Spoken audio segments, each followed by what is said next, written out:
The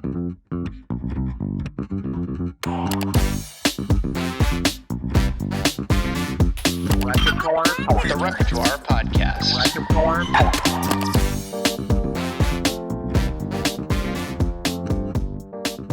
What is up, folks? My guest today is Eneko Axpe. He is a gastrophysicist, and the way that Eneko and I met, and ultimately how he ended up agreeing to come on my podcast, is I ate by myself at Chef Table at Brooklyn Fair, the 3 Michelin-starred tasting counter run by Cesar Ramirez. And there was this person who was just sitting next to me. The way that they grouped the entire counter was really smart. They had a bunch of people on one end that were together, a bunch of people on the other end that were together, and in the middle there was like 3 of us solo diners. And obviously when you're in such a long tasting menu and you're one of the weirdos that goes out to eat at one of these places by yourself, you end up connecting with the other people at the counter.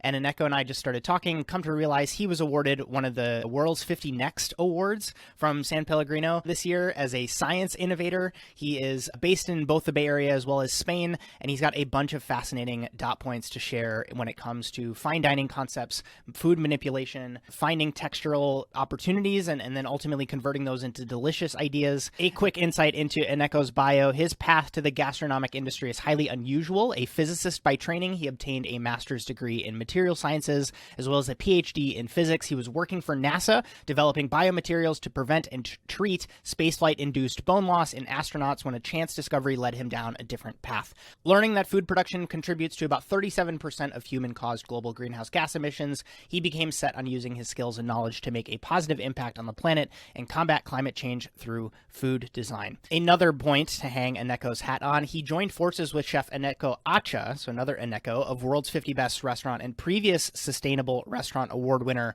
Azurmendi. So if you've ever heard of that restaurant in Spain, someone who's behind the scenes working tirelessly to make sure that food is spectacular is our guest today. So I'm going to kind of get out of the way here. I'm going to let Eneko educate us on all things gastrophysics, on texture, on manipulation, and sustainability in food. Hey, quick question. Are you keeping your recipes in docs still? Some sort of digital tool to keep track of all of your ideas? I know I've certainly amassed quite the collection across one too many platforms over the years. I've got 3 different notebooks, cloud-based spreadsheets, task managers, stuff that I've covered in videos before in other podcasts. And if you spent time in multiple restaurants yourself or even gotten inspired by cookbooks on your day off, you probably know what I mean. And if that's the case, you should try Mise. Over the next few weeks, I'll be using their absolutely free tier of their recipe organization software to start consolidating everything that I have. That's my entire catalog into this incredibly powerful recipe tool. It's designed by chefs for chefs, and after having Josh Sharkey, the founder,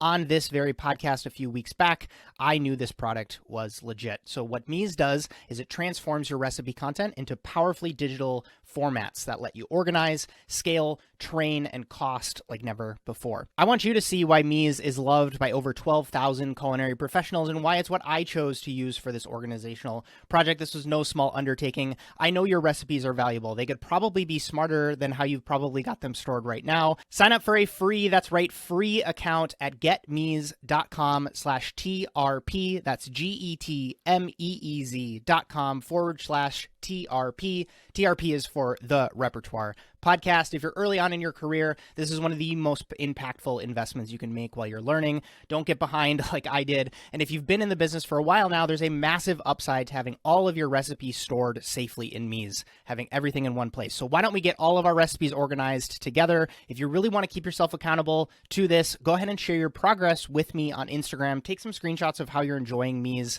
and I'll be sharing your success moments with other folks that want to get in on this challenge. Again, you can snag your free account today at getmeez.com/TRP. And thanks again to Mise for sponsoring this episode.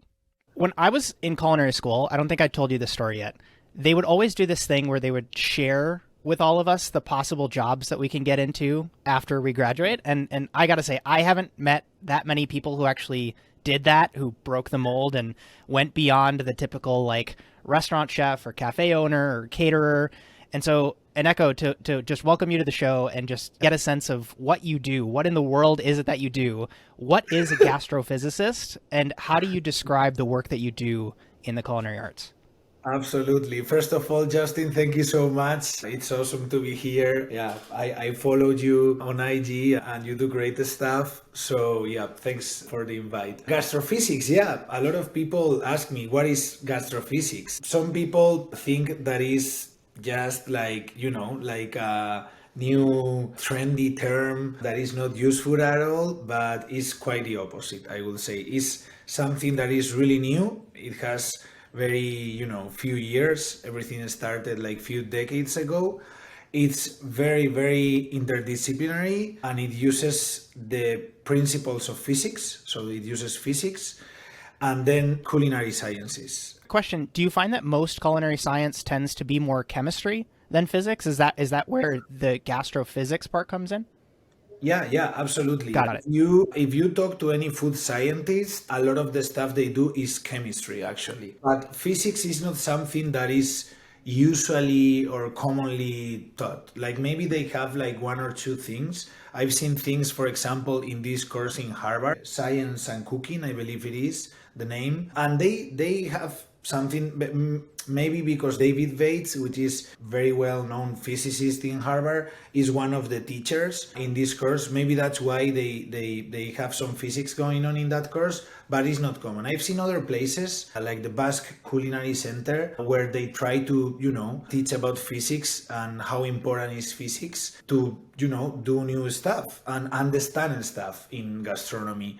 To me, physics has been, and I don't know why, forgotten in gastronomy. Biology, biochemistry, chemistry they have been quite important. Physics though, you find very few places where they teach physics. I will say the Basque Culinary Center is an exception. The Science and Cooking course in Harvard as well. And then Denmark. In Denmark, they have many gastrophysics courses and gastrophysicists as well, doing awesome jobs. I can give you some examples of how Please, that was actually going to be my next question of if there's a problem that exists, having a gastrophysicist come in to solve it usually involves what? Like, can you give me some examples of like those problems that get solved with the help of someone in a role like yours? The most immediate one is texture. Because at the end of the day, what you in gastronomy call texture, we call them mechanical properties or physical properties. And this is something that is very important in mechanics, for example, in physics. So in my case, for example, I've been always passionate about gastronomy, but my job wasn't necessarily linked to gastronomy at all, but I was studying the mechanical properties of tissues, like human tissues, like muscles, bones. In this case, I was working at NASA and Stanford University, like doing research on the mechanical properties of hydrogels, on the mechanical properties of bone in astronauts, mechanical properties of different biological materials. When we got this call in the engineering department at Stanford, asking for physicists for Beyond Meat in this case, because they realized that food scientists, they don't have the physics that they need to develop new textures. Because at the end of the day, something I realized, when you are trying to for example, make meat out of plants, flavor is important and is difficult. Color and the transition of color when you cook plant-based meat is important and is difficult, but by far the most difficult thing to mimic is texture. And texture, at the end of the day, is physics, is physical properties, mechanical properties of the scaffold, of the material that you are making with plants in this case. So what I did myself was to put all the knowledge I previously got in physics and mechanical properties and put them at work for something that in this case was biological material, but edible material in this case. And that's how everything started for me.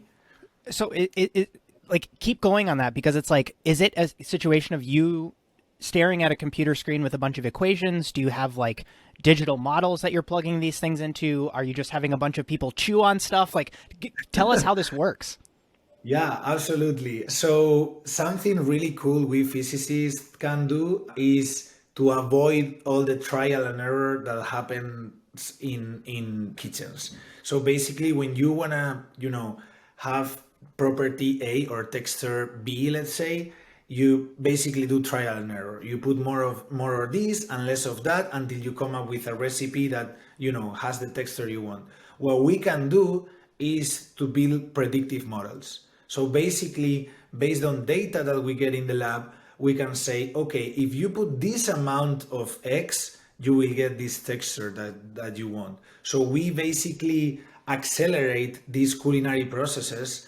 We obviously do it faster, cheaper, because at the end of the day, you put in a lot of, cost is higher the longer it takes. So that is something very useful that we can do, physicists in culinary sciences.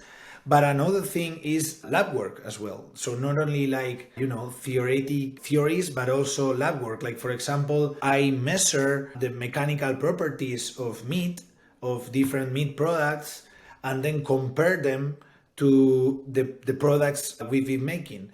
And then from there, you see where your material is different to the animal meat.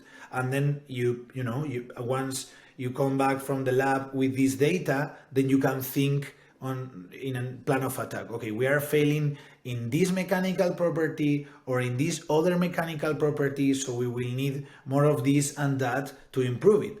And when I say mechanical properties, at the end of the day, I'm talking about textures. However, we do it in a very quote unquote sophisticated way, because we can actually measure it. This being said, at the end of the day, is the customer who says if something is good or bad. So you need the machines, yes. You need the lab, yes. But at the end, you need the people to say, I like this texture or I dislike it. And that's the most expensive thing. At the end of the day, when you need, hundreds, thousands of people saying, I like this more versus this other, you need to put a lot of money in the table. What we physicists do is to accelerate that. And instead of, doing this, you're working with real humans 3 times, maybe you just need them once. So you're reducing costs as well. Yep. So for you, success coming out of a project or a consulting session or however you want to phrase it might be a better predictive model. It might be a new product. It might be a way to connect dots together. Am I saying that right? Just yes, to get a sense of what you consider to be a positive outcome from working with someone. Sometimes it's a brand new product, like something that is very new. Like, for example, it can be to understand the physics of how fat and lean meat are put together in nature. So you need someone that understands that, so you can mimic that in a plant-based whatever it is. So that is, and that can bring, you can put that at work and come up with new ideas for new products. So sometimes the results are mind-blowing, and you can and you are just using physics to develop something brand new. And that it can be also applied to high-end cuisine. Sometimes chefs call me saying, hey, like, I'm struggling to get this texture that I want to have in this dish. How can I get this texture done? And then I sit down with the chef. Okay, what is exactly what you need? And then I come up with a plan of attack, usually using physics. Can you brag a little bit for us on the chefs that you work with? Because like you're saying like this is just some boring person in an office, but like you work with some of the best chefs in the world. So can you share maybe some stories about those conversations? Yeah, absolutely. I've been really lucky, and so the person I work with a lot is Eneko Axpe. He has 5 Michelin stars at the moment. So he has the Azurmendi restaurant with 3 Michelin stars. And then he has 2 other restaurants with 1 Michelin star each, and he's great. We have become friends, and we work together in different things, mainly developing new products, but also sustainable products. He also has a green Michelin star. He has been awarded many times with the most sustainable restaurant in the world.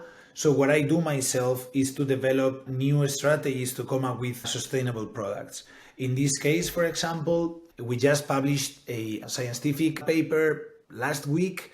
This was with one of my master's students in the Basque Culinary Center. What we did was we realized that, we all know that waste is a problem. 1/3 of the food that is produced is wasted. And we have a huge problem with bread. In America, it's not very common to have a piece of bread next to your dish, but in many places, including in Spain, you always eat with a piece of bread. So for restaurants, controlling how much bread will be consumed during the day it's a struggle. So a lot of this bread is wasted at the end of the day. So what we wanted to do is to develop a carbonated drink, a beverage, non-alcoholic, by using bread for the first time. So because for alcoholic beverages, you have kvass, which is a traditional Russian drink, for example, but we wanted something non-alcoholic, but carbonated at the same time, so with bubbles. And we developed from the scratch a 6 different beverages, 6 different drinks, and then we did a consumer study, and we came up with one that it was really, really good, that people really enjoyed. So now we have a formula, if you wish, to get all that bread, quote unquote, bread waste and make it a drink that you can serve next day or next month if you want. And we put it out there, we made it public so other restaurants can do the same. So that's what we want for everyone out there to use the bread waste and do awesome and really enjoyable drinks that will, make your the people going to your restaurant happy because it's drinking something delicious that will be, thrown away if you wouldn't do that drink. So yeah, I'm very lucky to work with Eneko. I have projects with other Michelin star restaurants, mostly in Spain. I work with 2 other chefs and we are working in future projects, but my main guy is Eneko Axpe. Yeah. There's so many threads to pull on there, and I have them all stored. So for the listener, we're going to get to all of it. But if someone's listening right now and they're saying, Eneko, that sounds fascinating. I would like to be a gastrophysicist. Or if someone just by the nature of the internet stumbled upon this episode and is like, holy cow, there's a thing called a gastrophysicist that's so interesting. Where do you recommend people start? Because it sounds like you need culinary experience, you need physics experience, you kind of need some sort of like a consulting background because you're working with people one-on-one or consulting for these larger brands. Where do people even start if they want to go down the path that you've gone down? Yeah, I recommend a book that is called Gastrophysics, The New Science of Eating. This is by a astrophysicist that I really like, that is Charles Spence. He's not a physicist by background like me, he's a psychologist, but he was one of the pioneers. And then there is another book by Ole, O-L-E. He's an amazing physicist, Danish, and he also has another book in gastrophysics.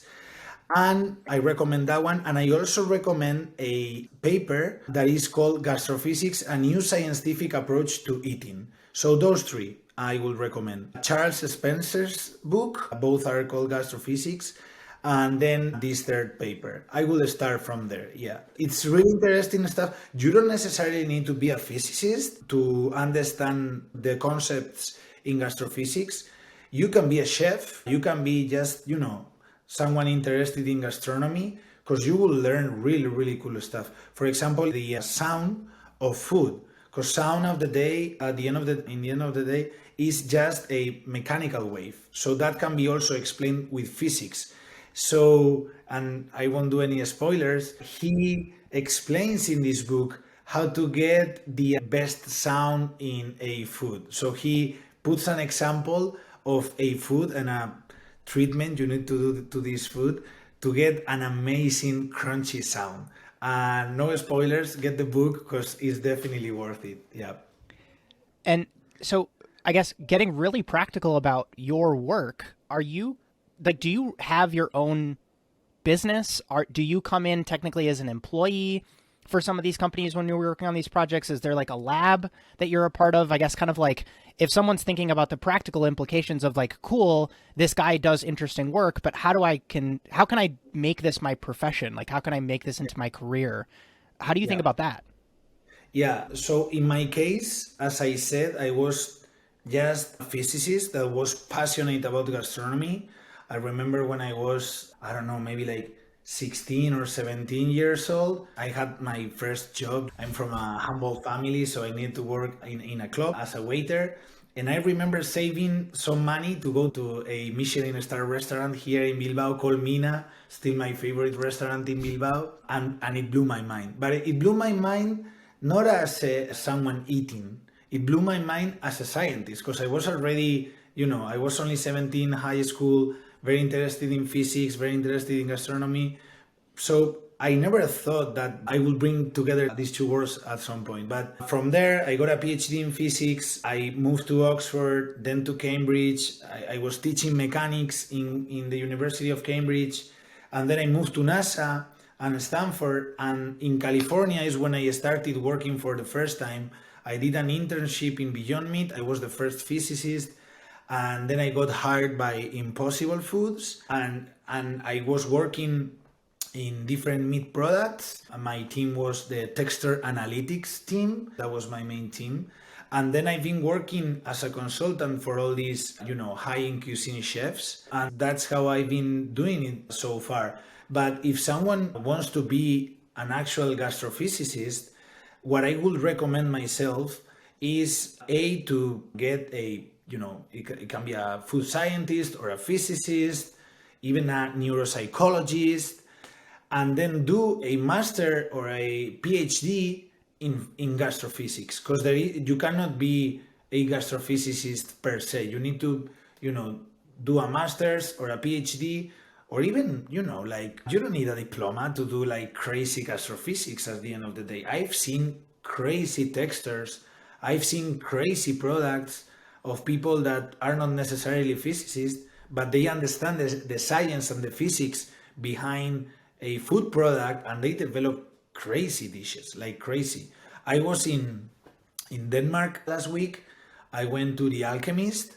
Yes. Let me tell you something that really blew my mind. The chef of Alchemist was there, and at some point in this half dome they switched on like some crazy lights, and you had all the service like marching like an army with like a drink in their hands. And all of a sudden they switch off the lights, boom, and the lights start lighting, and it blew my mind. It was like, how is this possible? Well, it turns out they studied for 3 years. They had many scientists working on this project for 3 years to get a protein from a jellyfish that glows in the dark. And they try to get this protein, then see if it is edible or not. Then, they had this crazy scientific program just for us to drink something that, glows in the dark. They blew my mind. That's some serious science going on in there. So yeah, and they have no physicists in Alchemist. They have, some food scientists, but you need physics to do that, to do also some textures. They did a collaboration, a PhD student that I was going to be her PhD supervisor, but she decided to go to the North Pole. She's still there. We'll see when she comes back. She did a very porous bread inspired in NASA. And this is something really, really nice. So when you are in the ISS, astronauts, they cannot eat bread because the bread crumbles, can get into the circuits and blow up the whole thing. So that's why they bring these like tortilla style bread, so they don't have bread crumbles. Anyways, she came up with this kind of bread, like very porous, that had no crumbles, but the texture of it was super crazy as well. Something interesting, by the way, is that in all high-end cuisine restaurants you see is a freeze dryer. So basically you get rid of all the water from a food product without going from solid to liquid, just from solid to gas, boom, you take out all the water. Well, turns out NASA developed this technique so astronauts could bring, food to the space, getting rid of all the water, so it means less volume, less mass, and they could put more food in there to go to the ISS. And now, 50 years later or 40 years later, all these high-end cuisine restaurants are using this technique. But it was invented by physicists and engineers at NASA. So this is something really cool. By the way, side note, it's somehow related to gastronomy, I guess. When I was working at NASA before, I really wanted to be an astronaut so badly, until I realized astronauts, they always say, because they need to recycle all the water. That's why they need to get rid of the water. So they really need to recycle. When I say all the water is all the water, to Oh the point no. that they say today's pee is tomorrow's tea, and not only your own pee, but everyone's pee. Oh my God. Yeah. And they recycle the water with these crazy machines. Anyways, that's You a lot opted for the career where you could continue to eat at Michelin restaurants versus orbiting the planet. Exactly. Yeah, yeah. I'm very, very interested in space food, though. In the Basque Culinary Center, I teach space food, I teach gastrophysics, I teach sustainability as well. But yeah, space food is something that I think is the future for our planet. Like, for example, how can you grow plants with very few water, not necessarily with any, ground? So yeah, with aeroponics, with hydroponics, how can you minimize what a plant needs and maximize, protein content? How do you maximize, all the good stuff that you can find in a plant? Something interesting we are working on with NASA is on developing mycelium, because mycelium, they grow fast. They can grow up to 40 millimeters per day, and they can have like crazy amount of protein, some of them up to 35%. So this is more than a steak, way more than a steak. And mycelium, for the listener, is a fungus, right? Like it's technically a mushroom almost. Yeah, it's like, the long story short, is the roots of a mushroom. Got And it. they can be very long. You can have mycelium that are kilometers long, like, because they are connected underground. So basically, we are using that, and we are not only doing space food, but also we want to make materials out of it, off planet. And we are testing this in the Azurmendi restaurant, in the Eneko Axpe restaurant. So really cool stuff, really, really nice project. Another project, this is still, an idea. The other one is more advanced. This was with Joan Roca from Celler del Can Roca. Celler del Can Roca is probably, if not the best restaurant I've been at in my life, top 2 or 3. And he's a genius. He's an amazing guy. And we had this idea. I got a moon rock, and the idea I had is, well, water at the end of the day is, if you take out the minerals, you can have moon water if you put the minerals of the moon rock in water without minerals, so people can understand. So my idea was to make moon vodka, lunar vodka. So basically using lunar water, quote unquote lunar water or moon water. Yeah. And we are still thinking about it, because roca means rock in English. That's why we wanted to play with moon rock or roca de luna and having this lunar vodka. So many projects that are interested around me in this moment. Yeah. As I kind of shared before we turn the mics on, the people listening are the folks that are your potential clients. Like they're the ones who are working the lines, who are managing the tasting menus, who are serving the food, picking it up on the pass on a nightly basis. And when you think about, you have this new product that you've created, you've had a breakthrough, you've discovered this amazing texture maybe. Mm-hmm. The way I see it as kind of a third-party observer is it's kind of then on the chef to make it delicious. And obviously you're involved, but I've had people who go to some of these tasting menus and the chef is just so proud of this texture that they're able to achieve. And it's like, look at what I can do. Look at what I can do. Look at what I can make this food look like or taste like or take the presentation of. And if it's not delicious in my mind, it's kind of like, what's the point?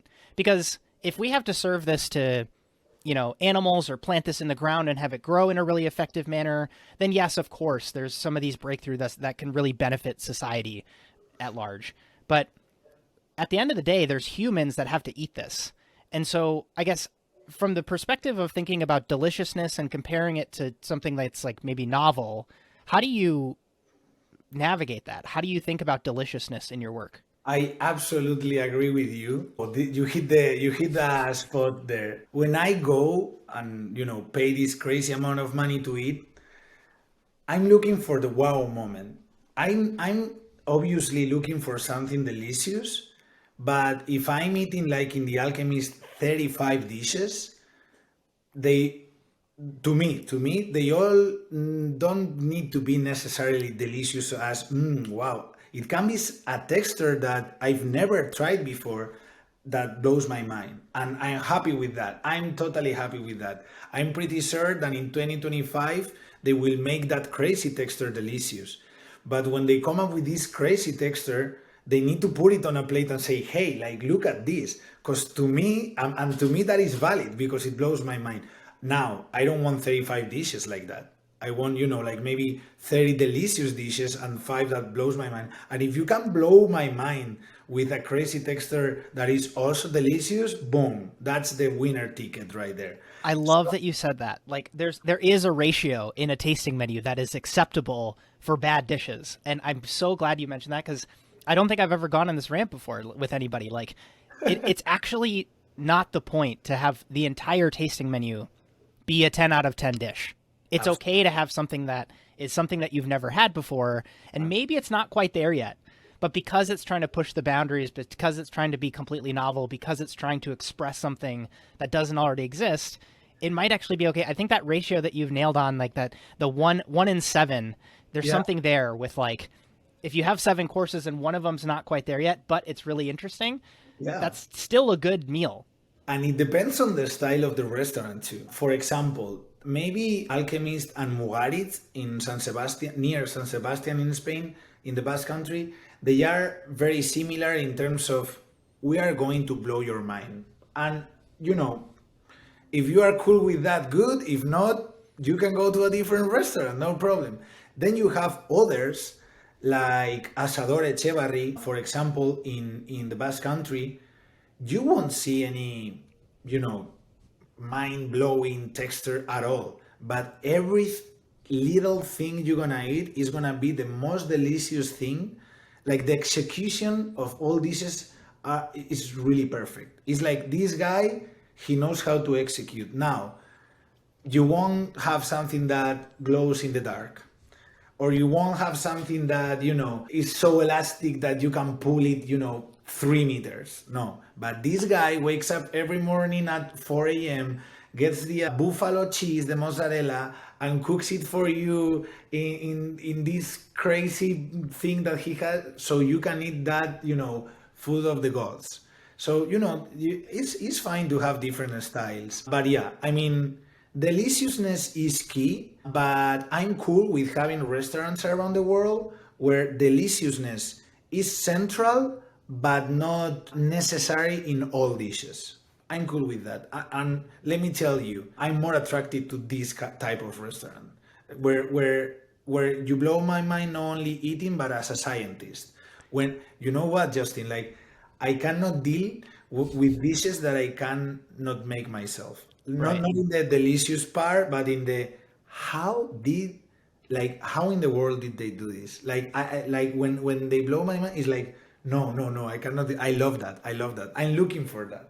Well, I think that that's also the important piece, and that's why your ratio, I think, is it kind of struck a chord with me, because if you have a tasting menu where 5 of the dishes are just really bad and 2 of them are mediocre and it's a 7-course tasting menu, that's really disappointing, because it's like you actually don't know how to make something delicious. And so that's where I think it's important to have like that proportion of deliciousness to novelty that you're seeing, because it's like you see that these people can actually cook. It's not that they can't cook. It's that they're actually trying to push beyond what currently exists. And in that, you will have some failures. You will have some things that might not be so appealing. And I guess, I don't know, do you talk with these chefs about potentially doing some sort of a tester round, or potentially saying, let's leave a little bit off the table in service of having it be a little bit more appealing to, because, you and I going out to eating at some of these places, we've been to some of these restaurants and we had the tasting menus and we're craving that like wow moment. But for the person who's, it's a 45-year-old teacher and her husband, and they've never been to a Michelin star restaurant, and their first experience is going to be at Mugarit's, you know what I mean? You have to kind of appeal to that too. So it's like you have to almost do both. I don't know. How do you think about that? I'm imagining my dad. He will kill me. So, yeah, good point. So the way I see it is like in arts. If you see Picasso's first paintings, they were super realistic. Like he had this I went to Picasso's museum in Barcelona, and his very early paintings were realistic. Dali, Salvador Dali, same, very realistic stuff. And you see the drawings, you see the, his art, and it's like, wow, like this guy, he can paint like realistic stuff in an amazing way. But then they go beyond. It's the same for chefs. Sometimes it's like, why am I gonna stop in just something delicious? I'm gonna go beyond. So I agree with you that you need to demonstrate first that you are able to do something super delicious, especially if you want to charge over, $100 for a meal. You need to tell me at the beginning, I would say, or maybe at the end, but somewhere you need to tell me I'm able to make something super delicious. Now, let me play with you. And maybe that's all it needs. Maybe that's all we need more of, is some of these high end places being a little bit more transparent with the fact that, like, this is actually designed to push you as a diner a little bit. Like, we might not actually be all that comfortable. Like, this is not the end of this presentation. This is like version 2, of this idea. And maybe being a little bit more transparent with that would protect the diner from feeling like this is a fully polished, execution of something. Yeah, and something I love also is when these chefs have boundaries, self-imposed boundaries sometimes. Let me give you an example. Central in Lima, in Peru. I was just there. Amazing, by the way. If anyone listening to this podcast want to do something beautiful with their lives, go to Peru, go to Lima, go to Central. I hope you agree, Justin. 100%. And I say boundaries because these people, they want to promote their land. They want to promote Peru. So they won't serve you anything that is out of their boundaries. I'm going to serve our Peruvian product, which, by the way, they are lucky because you have, the Amazons, you have super high mountains, you have rivers, you have beach, Lima, Paracas, you have fish. So they have everything. But they self-impose, these boundaries. Or, for example, 11 Madison Park. When they came up with these studies in the University of Oxford about, how meat pollutes, how bad is for the environment, they said, you know what? Goodbye meat. And believe me, Justin, this is, to me, one of the top places I've been at in my life. You have food there and you forget that it's plant-based in the second dish. You are not aware that the food you eat is plant-based anymore after the second or third dish, because they do serious stuff in there. So I love that as well. When people put, themselves in pockets and they say, I'm not gonna leave this pocket, but I'm gonna still blow your mind. I'm thinking about this other restaurant. They just gave them Michelin star. It's called Arrea, in a tiny place in the middle of nowhere in the Basque Country. They are doing a revolution in this little village because there was nobody in that village. Everyone was leaving, no young people. And all of a sudden, this guy, born and raised in that place, says, I'm going to hire, I believe it's 70 or 80% of the employees are from the same village. So they teach them how to serve in a Michelin star restaurant, how to cook in a Michelin restaurant. And boom, they got a Michelin star. They are only working with products and dishes that are well known in that small village, so their boundaries are huge. They are still being super creative. Those type of, chefs' stories, I love them, and I think they are necessary. So delicious, yeah, important, but it's not the only thing I'm looking for when I go to one of these restaurants. Yeah. Did you see the news about a mass closing in Copenhagen? No, I haven't. So Matt Orlando, who was the chef de cuisine at Noma for a long time, and he was at Per Se before that, he opened this restaurant in Copenhagen called A Mass, which was very focused on sustainability. And I'm sure you know the place. I'm giving this background for the listener. And they came out with the news, I think it was yesterday or the day before, that they're closing, like just out of nowhere. They're just not going to be open anymore. Effective immediately, they're closed. Yeah. And so on the topic of environmental impact and sustainability in food, some chefs, they can't have anything to do with it. They roll their eyes at this idea of being sustainable. They're like, we will never be sustainable with how I do business. And then there's other chefs like Matt Orlando who bases his entire concept around sustainability. Or you have like Silo in the UK that's doing all this sustainability advocacy and work in their business. When you think about the word sustainable, what does that mean to you? Yeah. Is there kind of like a happy medium of doing certain practices, but other practices might not? I mean, that's the joke that everybody's doing is like, you Yeah. ran a sustainable restaurant, but it wasn't a sustainable business. Yeah. So talk to me about that. Yeah, really, really good question. So sustainability is something that you can keep in time in different manners. If we are talking, for example, economic sustainability, the great majority of 3 Michelin stars are not sustainable because they are spending more money than they are actually making. They make money from other sources. Like if I have a 3 Michelin star restaurant and I open other 10 that they don't have, but I have the name, I'm making money out of it. Cool. But the restaurant itself, from the point of view of, economics, the great majority, I would say, are not sustainable. Now, if we are talking about human sustainability, let's say, there was a huge quote unquote scandal in Spain when Diverso, they raised the prices. They went from 200 and something to 365, I believe it was. People went bananas here. Like, why are you charging this money? And it's like, well, I want to give X days of holidays to my team. I want them to have a work-life balance.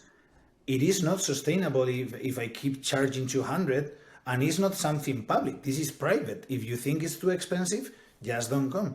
And I do agree with that. Like, a restaurant needs to be sustainable for the humans. So in terms of work-life balance, because here in Spain and everywhere in the world, I would say it hasn't been like that. And it's nice to see people that are trying to change that, and treat their team as humans, as in other jobs. But I don't know why, like in not only in high-end cuisine restaurants, but in restaurants in general, that has been an issue and a big one. And then you have sustainability regarding the planet. Yeah, I have some books here. This is from Alice Water, We Are What We Eat, and I'm pretty sure you know this one from Mike Pollan. Of course. Okay. It's a very dry, the omnivore. So Eneko's holding up the Omnivore's Dilemma right now, which is a very hard book to get through. Let me tell you, to me, this is the past. This is valid, but it's the past. And 99% of the chefs saying that are doing a sustainable meals, they rely on this book or on Alice Waters' books. Well, if you really want to be sustainable with the planet, what you need to do is to look at the data. And let me give you an example. Please. Can we have, I don't know, like sustainable meat, for example? Well, you can say maybe if it is, not intensive or extensive, regenerative. Well, I made the other day some numbers. If all the meat that we are consuming today will be regenerative, will be from extensive, we will need 150 planets of land. Oh my God. 150 planets of land. So it might be sustainable for a small, country, for a small village. It can be sustainable, but it's not scalable to for the planet. We are 8 And billion. why is that? Is it Yeah. just so energy intensive? Yep. So the thing is that you are. Let me go to this Yeah, number. please. But we are 8 billion people right now. The UN is saying that by 2100 to 2100, we will be 11 billion, so 40% more than what we. How do we feed the planet when we already are using more than half of the habitable land we have in the world? Think about that twice. So we have the habitable land in the world. We are already using more than half of it. And we are going to be 40% more people so one of the issues is that, coming back to beef meat, but we have many other products that are not sustainable, is they need a lot of land. And when I say they need a lot of land, it's also bad for biodiversity. For example, Brazil, they are cutting a lot of the Amazon. They are, putting or set parts on fire so they can have later, beef in there, cows in there. You are having nowadays from all the mammals biomass, only 4% is wild. Only 4%. The great majority of the mammals biomass in the world is what we eat. Cows, pigs, etc. So what I'm saying is that we are destroying the biodiversity. We are using a lot of land, and we are not joking, running out of land because we are using more than half of it. Then you need a lot of water for some products, and we will face a scarcity of water. In some places in the world, they are already facing this. We will face it even more. So many issues. It has been the elephant in the room, because we all know that, you might have a car, I have a car, I know that every time I use my car, I'm polluting. I know it. But people don't know that eating A or B also pollutes. People don't know the numbers. And this is something scary to me. To me, after reading these books, I know that eating local products, it is so important.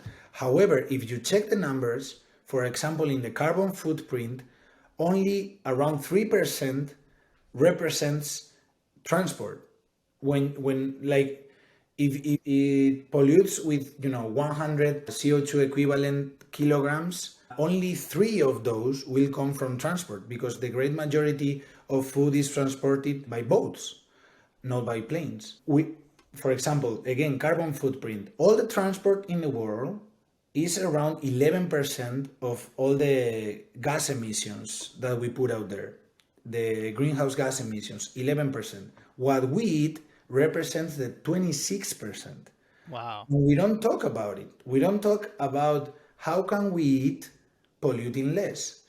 And we have a weapon that is so useful that we don't use it to combat climate change, which is, let's consume less red meat, because important, not only for the health of the planet, but for our health. In the US, we consume 9 times the red meat that we should, that is recommended by medical doctors. 9 times.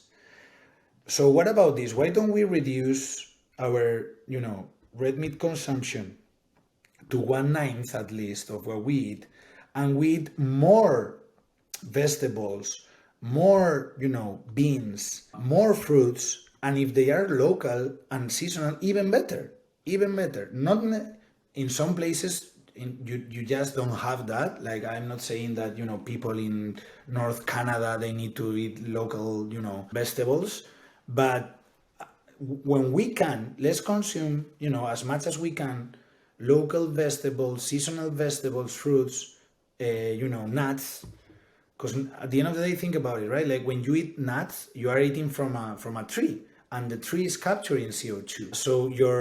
So what you are doing is positive for the planet, because you are consuming protein, you are, feeding yourself from a tree that captures CO2. Same for fruits, for example, versus something that needs a lot of land and is, like, from the physics point of view, thermodynamically not sustainable, because you need to actually from 100 calories that you need to feed an animal, usually we get 1% of them. So why not, making use of these 100 calories to feed the planet and using less resources? So yeah, I don't know why the great majority of chefs stopped with, Alice Waters and Mike Pollan, and I recommend to go beyond, go to Our World in Data, which is a website from the University of Oxford, and you Google, food emissions, land use, food, Our World in Data. You have all the data in there from, papers that use like tens of thousands of data points.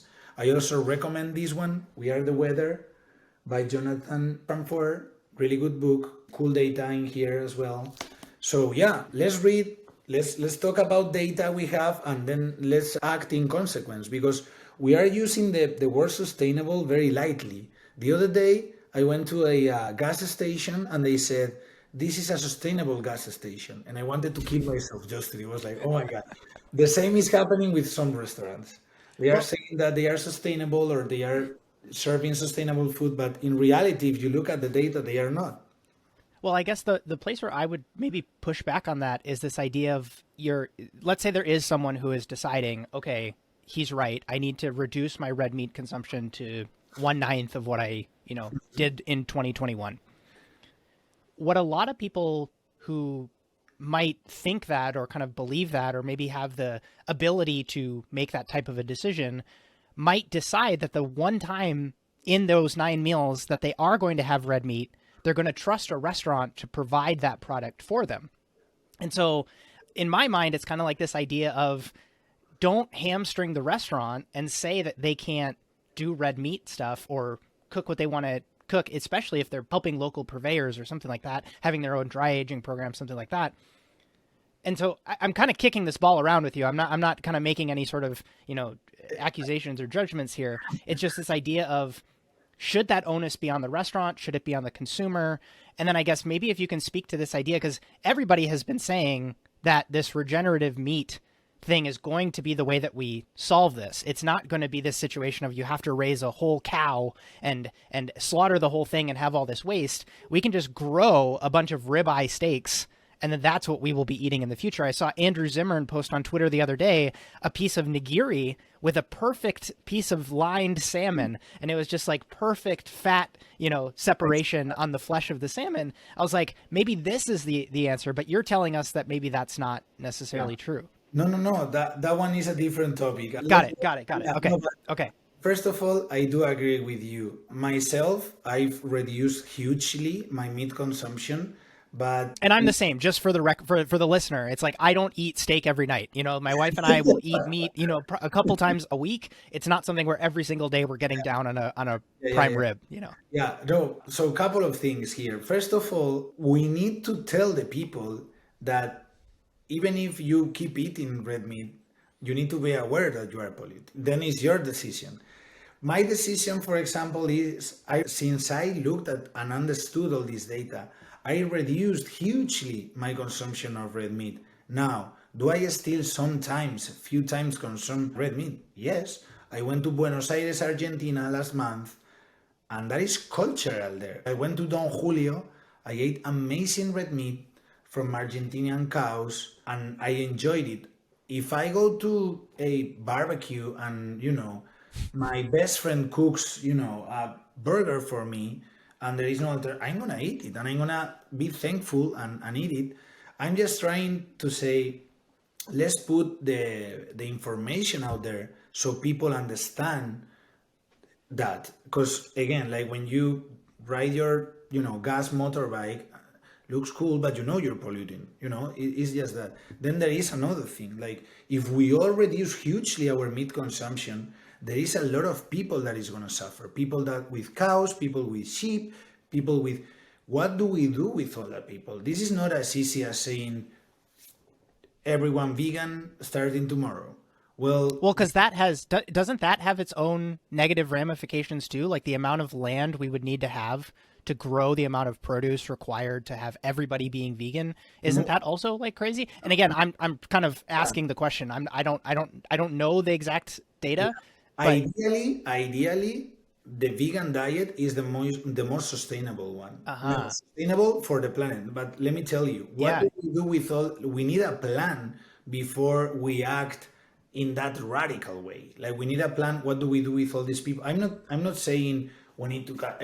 Let's first get all the information we need, then act in consequence, reduce. But we I'm the same. Also having being aware of all these people, etc. Like only in Spain, like 200,000 people live from these friends as well. But they understand that I'm reducing my meat consumption because it's good for my health. Because like if you eat more red meat than you need, it has been linked with cardiovascular diseases, colorectal cancer probability, etc. But I haven't heard of any fresh vegetable that causes the same.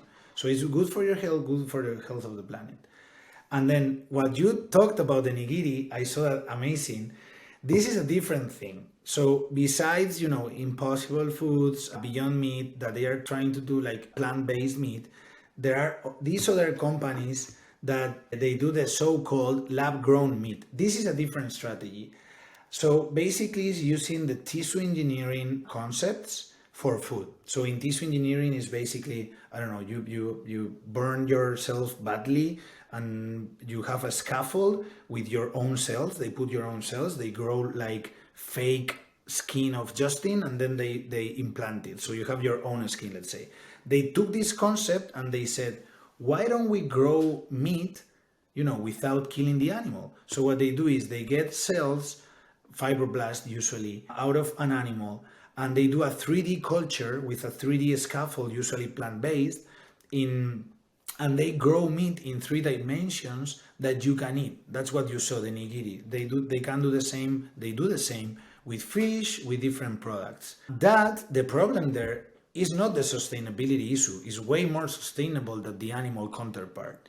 The issue there that they are facing is the scalability. They need huge bioreactors. So now the challenge is engineering. So they are facing those issues. Some of them, they are putting a ton of investment on the table, and some of them, they believe they will be able to scale this up. But that is a technology that is there. Like Singapore, they have already approved this was like chicken lab-grown meat for human consumption. The FDA is making moves as well. Like very recently, I think it was like a couple of weeks ago, they already announced that they are studying this case for Upside Foods. They are growing meat in the lab. So there are different strategies that we will need, because people don't want to change. If I tell my dad, Dad, you need to eat, 1/9 of the amount of red meat you eat, he's gonna be like, wait, what? I want my burger, I want my hot dog, I want my steak, Maybe we need to give to these people like my dad alternatives, or as they sometimes call it, substitutes, that are sustainable, are healthy, and are delicious. And they're just in delicious is key, because it's not like going to the Alchemist where you want to experience. This is millions and millions of products that you need to, put out there every day. And without these products being delicious, they will fail. They will completely fail.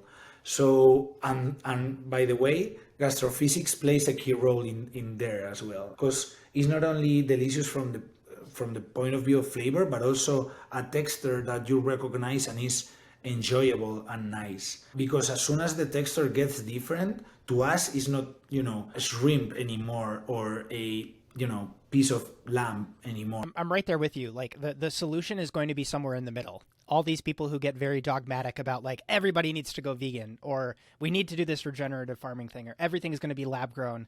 It's like very few times in history has that been the place where we've landed, where there's one single solution that solves all of the problems. It's some mix of all of these different things that align with other incentives that are at play. But I wanted to kind of say for the listener, because I made the mistake of thinking that when you said regenerative meat, you meant lab-grown meat, and that's what the one that you said needed 150 planets. So for the listener, the regenerative farming practice of cultivating livestock is this idea of like the cows come through and they feast on the grass, and then the crops grow, and then they harvest the crops, and then the chickens come through and the chickens poop, which is the fertilizer for then the next round of just being able to move through pieces of land, instead of this monocrop style culture or these big factory farms where you just kind of grow a bunch of, livestock and then kill it.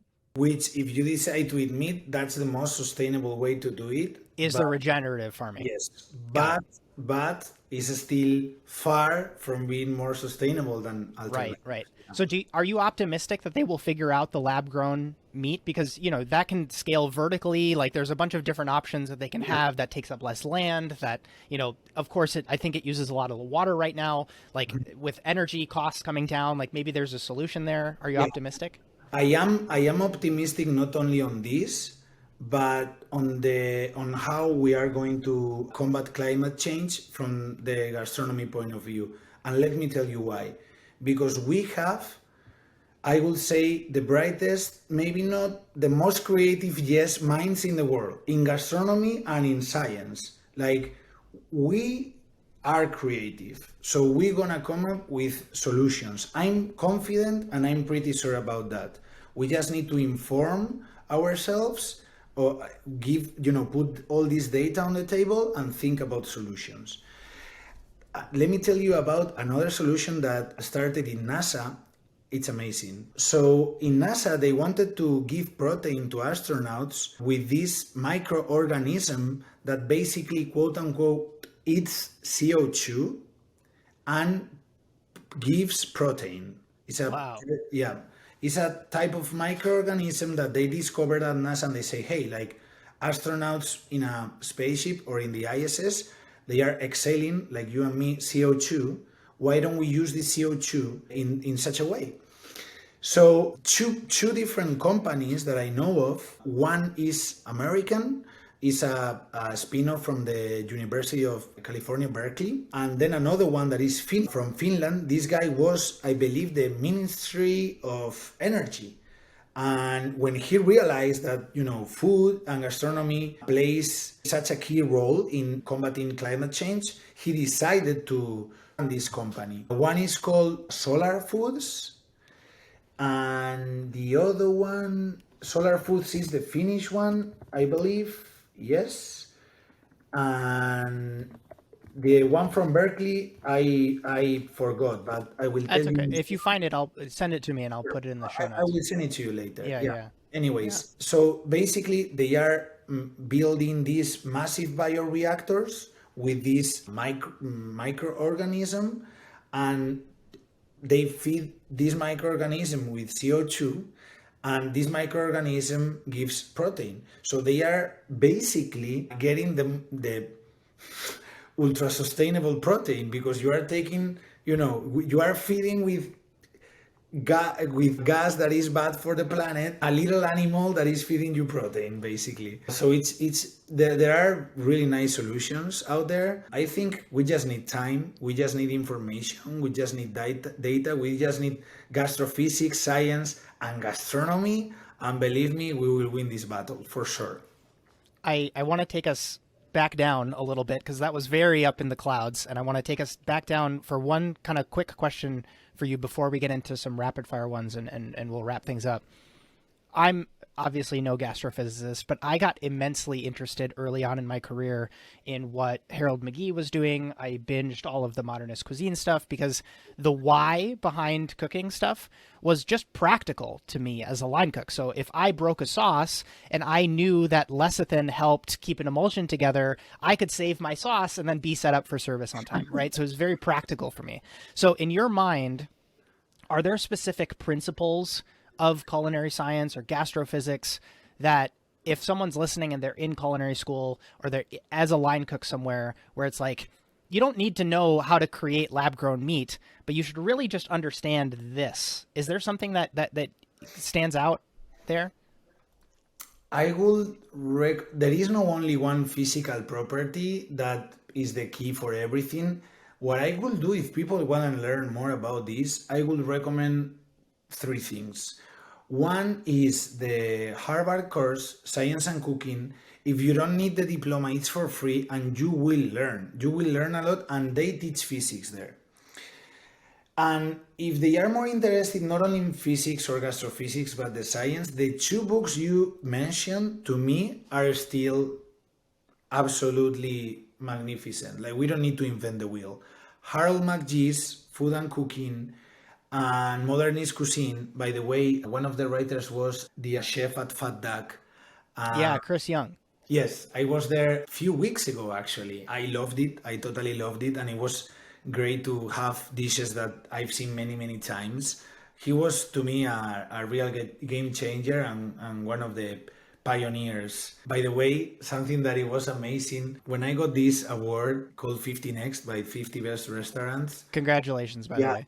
Thank you. He was the one announcing the Wow. so it was great.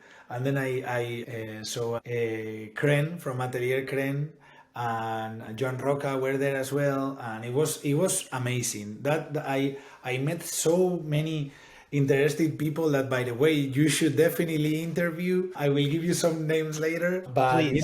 what I was saying is that these three things, like science and cooking from Harvard, and these two books, are key if you want to start understanding it, start to understand the science behind your dishes, behind food. And believe me, you will come up with creative stuff. Once you understand how the things work at the molecular level, then you can start playing and doing great stuff. Like to me, it has been not only my job, but my passion as well. Like, because at the end, you understand things that no one before understood, and you create things, textures, even flavors, aromas that there were not there before.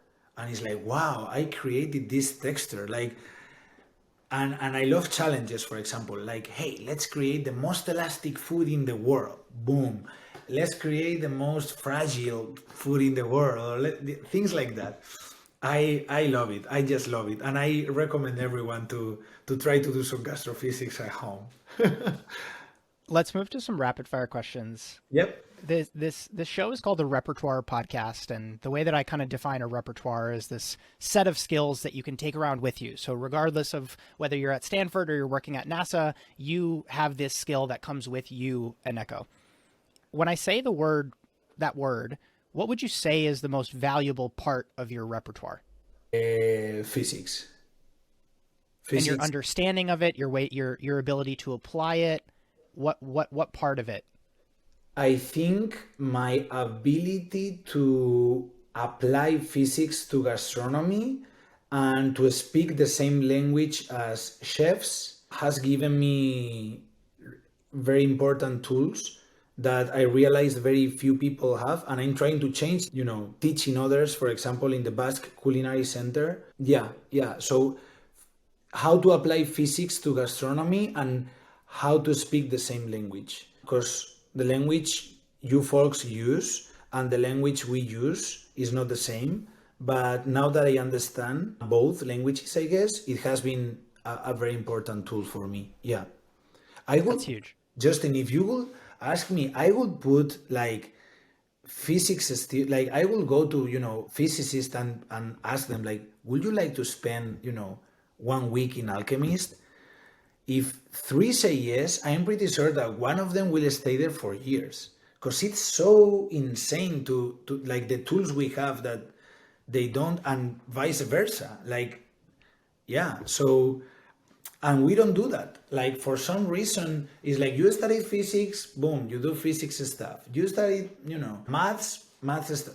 Let's do fun things. I think the Basque Culinary Center really understood that, and they are doing very cross-functional courses, and the professionals that come up from that center are very unique in that sense, that you have people that are, that have studied everything from psychology to, anthropology, very, things that you would say, why? And then, boom, they create these crazy restaurants with, a storytelling, But that's the future, the cross sections. Yeah. It's a Saturday morning. It's your first day off after your work week, and you go into your kitchen and you're going to make eggs for yourself. How do you make those eggs? I'm a freak, Justin. Do you know what? Last time I did eggs, I got the red part of the egg, and I put it with bread crumbles, and I deep fried it, and then I mixed the white part with milk, and I did like a kind of like a, not a foam, but something more solid than a foam, more dense. And then I put the red part on the top. I wanted to keep it that way, but it went all the way down. I ate it anyways, and it was delicious. So yeah, I'm a crazy mind, Justin. Hey, I mean, like, that's where most people, when they get into their culinary science, nerding out about the whys, gastrophysics, effectively, they start with eggs, because eggs is such a textural exploration. Absolutely. And there's fat and protein and water, and all of it comes together. Eggs are amazing. Look, the gastrophysics of eggs could be a PhD. Absolutely. 100%. 100%. Yeah. Is there something that you've changed your mind on in recent memory? So something that you maybe thought was true, but recently you've said, maybe that's not true. it was very hard for me to understand the data behind what food is sustainable. Because sometimes some of the dishes that are not sustainable or are less sustainable are intrinsic to my culture, for example. And that fight of trying to do good for the planet, but fighting my own culture, poof, that has been hard. I changed my mind, but that was a struggle. I'm still working on it. Yeah. So that one I will say. Is there a technique that you've seen play out in one of these kitchens that you actually, whether it's cooking over open fire or like blending the perfectly smooth puree or piping a tuile in a certain way, is there something that you particularly like to practice or that you know that if you developed it a little bit better, it would make you a better gastrophysicist? And so I'm asking about culinary technique at this point. The guy at Asador Echevarri cook things that I've eaten 1 million times because it's very Basque food and I'm Basque, but I still don't understand how in the world this guy controls everything so perfectly. So the thing you eat is just perfect. For example, like in his barbecue, he uses different woods. He uses for the temperature. He has like a whole thing going on. He did in the barbecue for the first time the European eel, which is like something that you eat very few times here. It's very very expensive. It's like something really crazy expensive. This guy talked to some engineers in a local university to produce a pan that had these micro holes so he could put the eels in the barbecue. And he's like, how do you, like, because the eels are tiny. They're super small. Yeah, I've had them. It's wild. And to me, it's like this guy, like they used a special alloy. They laser cut these little holes so he could cook the eels.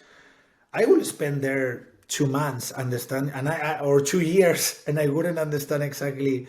But yeah, I mean, I would love to be an alchemist for some weeks. Yeah, where else? I would love to be in Central as well. You would go to Central over meal?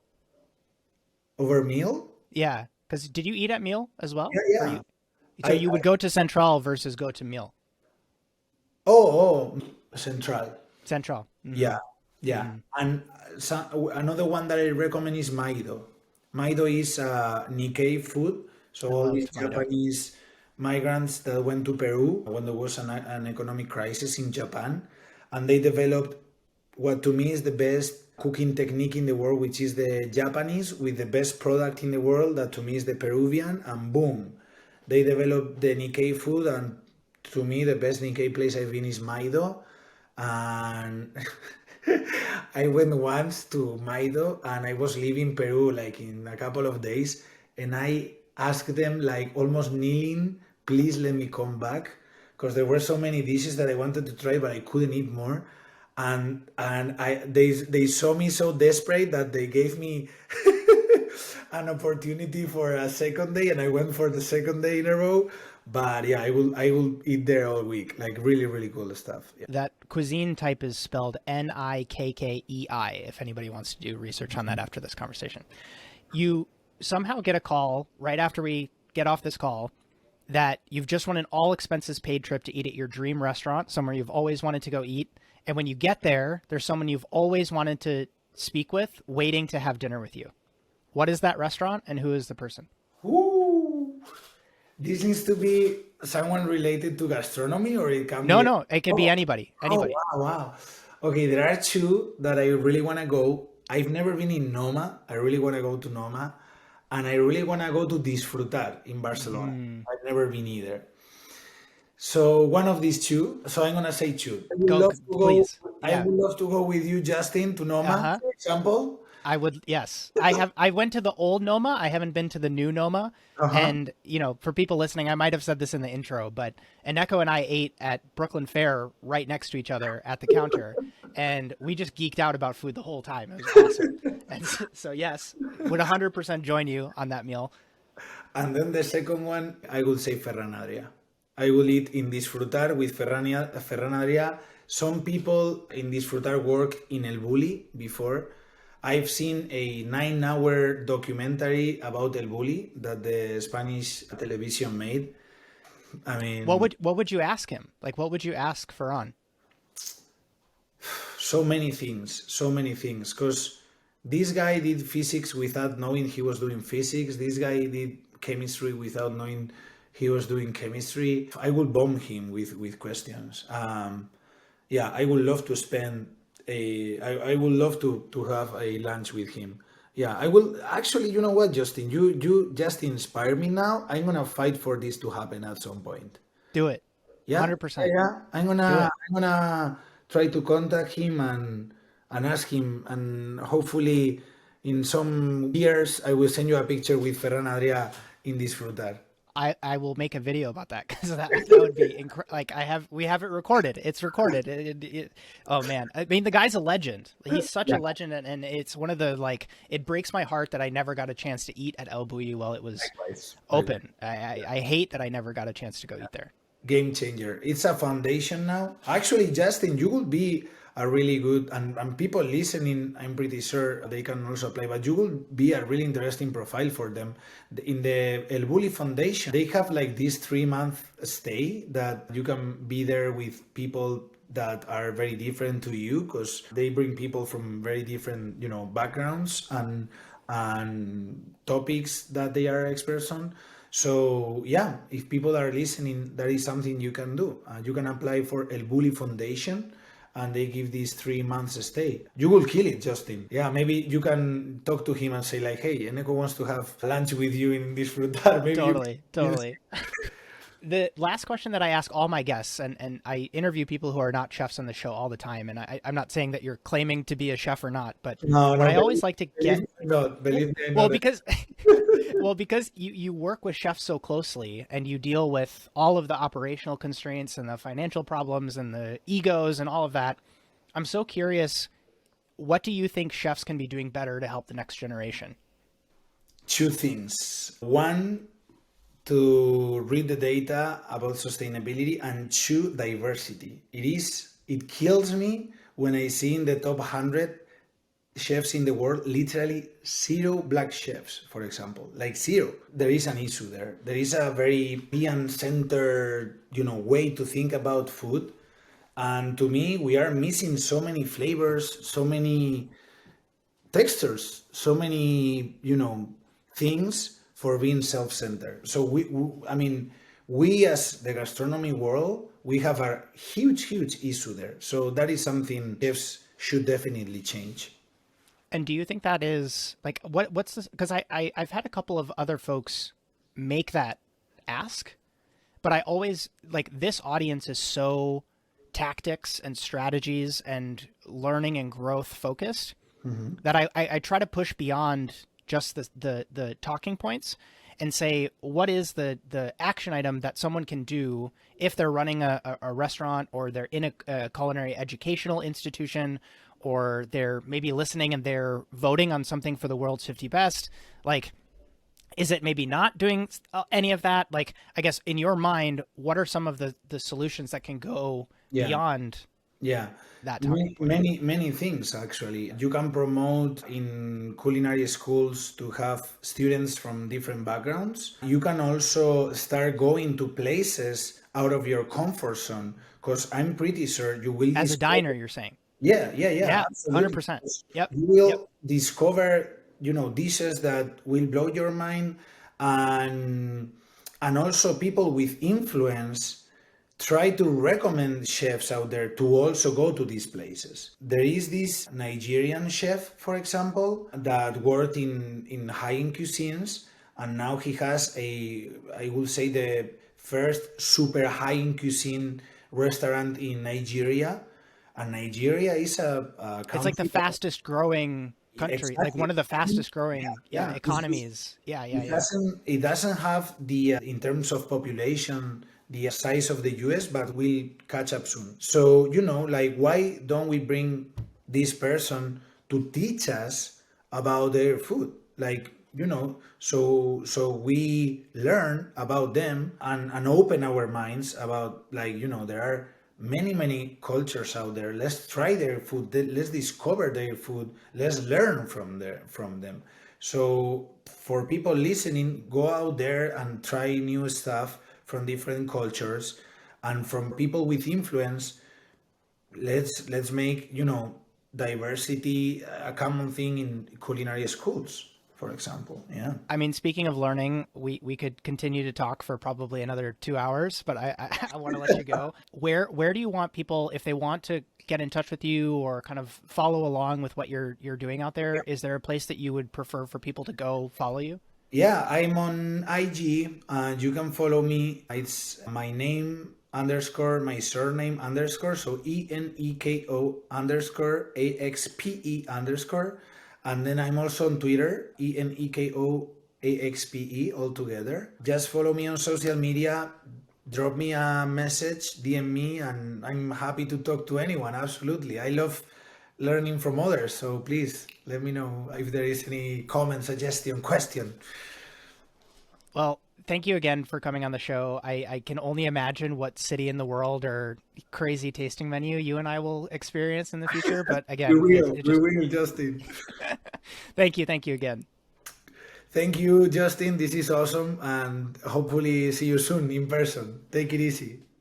Well, here we are together again at the end of another episode of the Repertoire Podcast. If this is your first time listening, this is a show for hospitality creators who want to think better, increase their performance, and believe that it's possible to take lessons from what others have already learned. I am your host, Justin Khanna, and if you're new here, I'd like to personally welcome you to the show. I hope you enjoyed this episode. Friendly heads up to check out the show notes inside of the description of this podcast if you want to check out previous guests, links to specifics that got brought up in this episode, as well as other helpful content that we create and share here online, because everything we do is focused on helping you along your journey. If you don't have a ton of time, the best place to start is with some value sent straight to your inbox every single week. It's called the Repertoire Newsletter, where we share knowledge on sharpening your skills, asymmetric upside, and exploring the industry beyond the status quo. If you subscribe, we'll keep you up to date on trends that are shaping the hospitality creator ecosystem. We'll share discounts on gear that we find, as well as content that we've been producing ourselves and helpful articles that we've already read and decided are worth your time. Last up, if you want to connect with other industry professionals in the Repertoire Pro community, you want to check out courses like Total Station Domination, or download free tools that we've created, you can learn more at joinrepertoire.com. That's JOINREPERTOIRE.com. The only ask from me is that if you enjoyed this episode, I'd really appreciate a review of this show on Apple Podcasts as well as Spotify to help the podcast universe know